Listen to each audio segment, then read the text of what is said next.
selamat siang saudara. Bersama saya Rizka Andalina. Berikut informasi utama kami siang ini.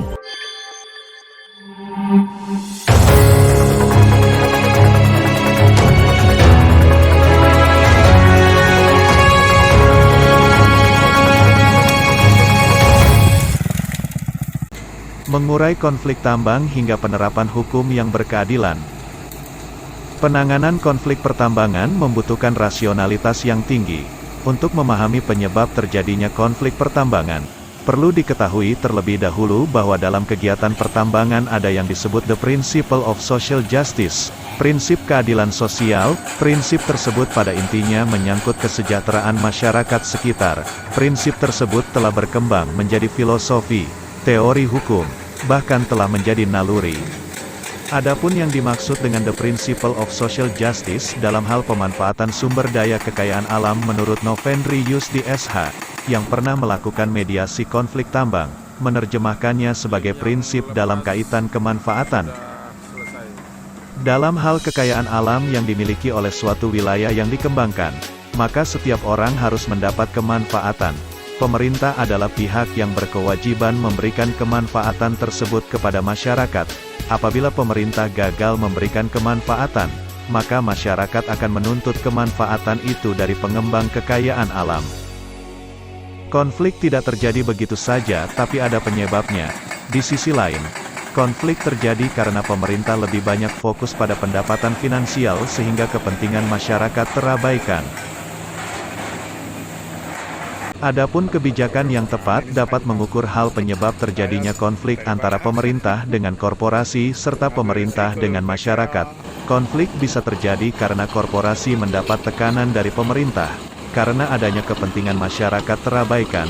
Jika korporasi sudah melakukan apa yang menjadi tanggung jawab pemerintah, yaitu membantu atau dalam bahasa memberi kompensasi pada masyarakat atas kegiatan penambangan, maka harusnya konflik bisa selesai.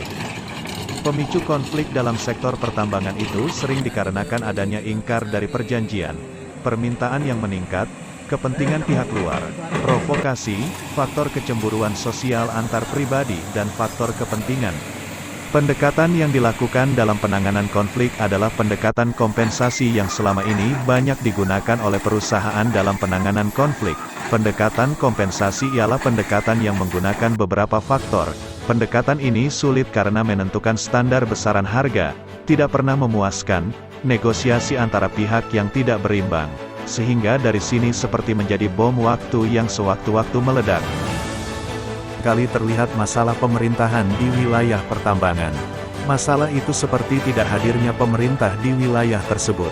Selain itu kemampuan menyampaikan pelayanan rendah sehingga kepercayaan warga juga rendah kepada pemerintah.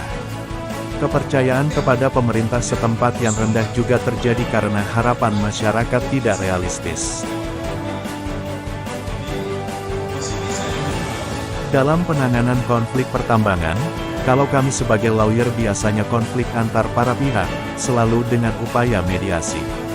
Penyelesaian masalah secara hukum, membutuhkan waktu yang lama, kadang juga terjadi tumpang tindih kebijakan dalam menerapkan aturan penyelesaian persoalan.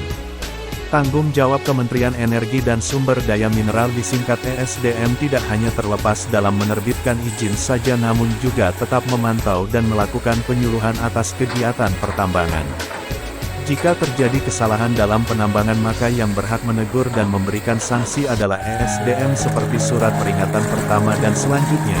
Jika menurut ESDM sudah tidak menghiraukan surat peringatan hingga 3, maka ESDM akan melaporkan hal ini kepada pihak kepolisian untuk ditindaklanjuti sesuai proses hukum. Hal ini tertuang dalam Undang-Undang Nomor 4 Tahun 2009 tentang Pertambangan Mineral dan Batubara Pasal 151. Penyelesaian konflik pertambangan melalui jalur hukum itu tidak disukai. Hal itu karena prosesnya lama, membutuhkan biaya. Proses yang terbaik ialah mediasi. Proses mediasi ini harus dilakukan oleh pihak netral, menguasai dan memahami permasalahan. Ditambahkan oleh Novendri Yusdi, Indonesia masih sedikit yang memiliki sumber daya manusia yang memiliki keahlian dalam mediasi konflik pertambangan. Konflik pertambangan sebenarnya terjadi karena proses di awalnya sudah bermasalah, terjadi kendala dalam komunikasi sosial. Misalnya pihak komunikator relation dari perusahaan yang tidak mengerti kondisi sosial masyarakat sekitar tambang justru dapat menimbulkan konflik.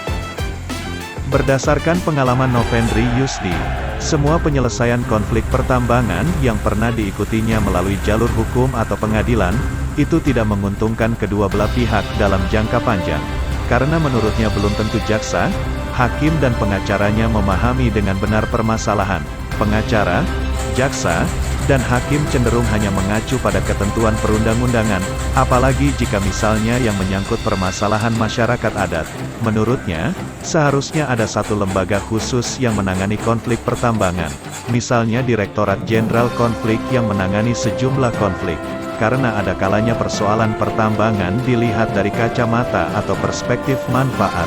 Pertambangan memiliki karakter khusus. Sementara itu, terkadang permasalahan pertambangan diurusi oleh kementerian sektor lain, misal Kementerian Lingkungan Hidup. Inspektur tambang juga belum cukup untuk mengurus permasalahan sektor pertambangan. Jadi harus ada direktorat khusus Direktorat Jenderal Minerba yang mengurus permasalahan pertambangan.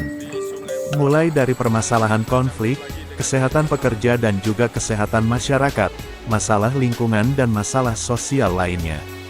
Direktorat tersebut kemudian bersinergi dengan kementerian terkait agar bisa mencegah dan mengatasi konflik pertambangan.